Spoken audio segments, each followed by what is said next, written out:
What's up guys, Keaton847 here, back with another video, and today is a great day because today I get to review a short but amazing game that I just played. Recently guys, I just got myself a new PS5. I'm so happy that I have it. Now that I can play some HD, like modern, actual cool games on it, and I'm so excited. But first, before I make anything, I want to talk about this really cool game that the PS5 comes with, which is Astro's Playroom.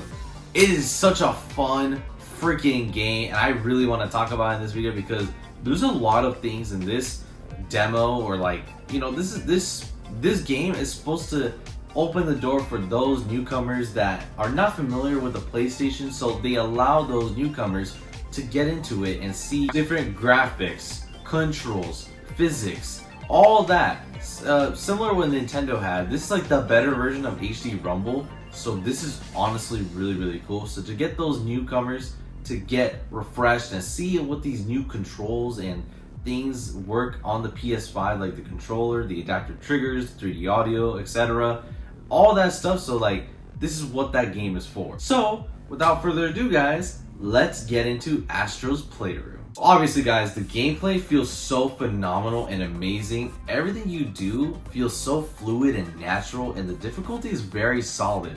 It's a very fun game that anybody can honestly enjoy if you just like play the levels, and it's not really that hard of a game. Sure, it's only like 3 hours long for me when I completed it because I wanted to do all the little side stuff and stuff like that. It was very fun to learn all these different controls and see what the PS5 has to offer with all its controls inside the controller. It's so amazing. And even the graphics, like, sure, my TV is only a 1080p display screen.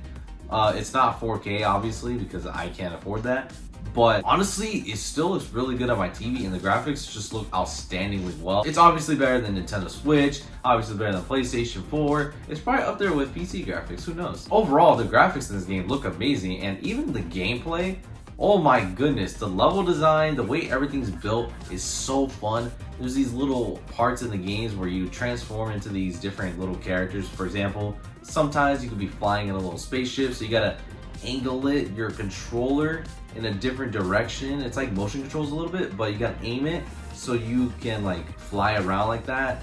There's one where you gotta slide your finger on the controller to move a ball, which is very fun. I really like that one. And honestly, my favorite one is the monkey one, because this one has a lot of physics to it, and actually I'll show you what I mean by that. Alright guys, so here's what I mean.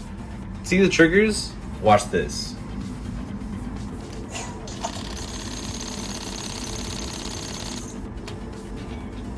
So yeah, that's what I mean by the adaptive triggers, to see how it actually works in person, because I bet not a lot of reviews show it, but I just want to show you guys just so you guys can get an idea. But you guys know what I mean. This has a lot of motion controls in it, and I feel like Nintendo should take notes, honestly. On the side note, I want to talk about another great thing I found about this game, which was like the art style and the references. There's a lot of references to different video games and stuff like that. Obviously, some owned by PlayStation, some not owned by PlayStation. So one of my favorite ones was God of War. I just love seeing Kratos on the little boat. Very awesome. We get to see the Buster Sword, just the sword just by itself. It gives me goosebumps thinking of like Cloud in like the Astro world, the Playroom, whatever.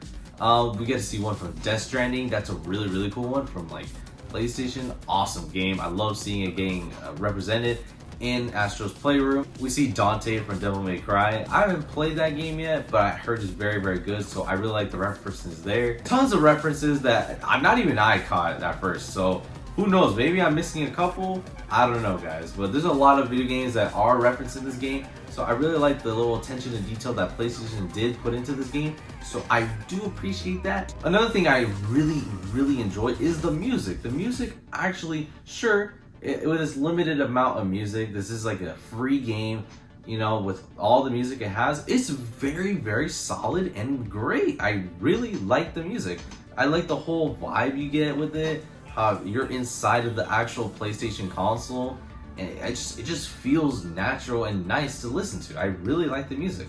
It's super upbeat, it's super chill, it's super like, it fits the level sometimes, and I really enjoy it. This game has its own little plaza where you can collect puzzle pieces, you can collect different little trophies and stuff like that to display in your little PlayStation Labo or Plaza, whatever you want to call it. And you get it by getting these little capsules, the little machines. You like kind of like flick it, and then boom, a little capsule comes out, and then boom, you get a little reward. It depends on what it is. You can get a puzzle piece or a little statue or a little trophy, stuff like that. Sometimes it's even garbage, but hey, I'll take it either way because it's honestly very, very good to get all these different things to customize your Plaza the way you want it and collect everything, just so the Plaza can look more lively and more alive in your PlayStation. It just makes the game feel a little bit more special, especially with this extra replay value, which is the speed trials or whatever it is, the speedrun levels. These ones you play through the different mechanics of the games, and you basically speedrun the game, speedrun one of the levels basically, and it's honestly really, really fun. I enjoy myself playing these speedrun levels. Sure, it's not as fun as actually like exploring the little levels and actually seeing what the game has to offer and what little details it has hidden inside the game, so it's not as fun, but I still really appreciate the little extra value that this game has with the speedrun levels. I honestly love that. But yeah guys, overall, I really, really like Astro's Playroom. There's not really much to say about this game. This is honestly a perfect game. What do you expect? This game is like only like 5 hours worth of content, but for what it offers, for someone who's never played the PS5, and I can already tell that newcomers that don't know much about the PlayStation are going to love this game very much, and it's going to get them hooked on getting games that have these nice adaptive triggers, this nice 3D audio, stuff like that, like motion controls. I can already tell that a lot of people are going to try to look for games that has those type of controls, so they experience that similarly with Astro's Playroom. So guys, that's my thoughts on Astro's Playroom. I will give this game an honest 10 out of 10. This really does deserve it. For a short game, this is really, really good. For the quality and everything, this feels like a mainline PlayStation game. It's also to the level of like freaking God of War or something, but God of War is a massive game. So yeah guys, this is a really, really good game. I really recommend it if you have a PS5 because it's free. You know, you can't really go wrong with free. So hope you guys enjoyed my review for Astro's Playroom. Hope you guys enjoyed this video. Please make sure to subscribe because I gladly appreciate it. And make sure to smash that like button. And make sure to turn on the notification bell to stay notified for all my videos and content coming to the future of this channel. Now guys, I'll see you guys later. Peace out. Bye.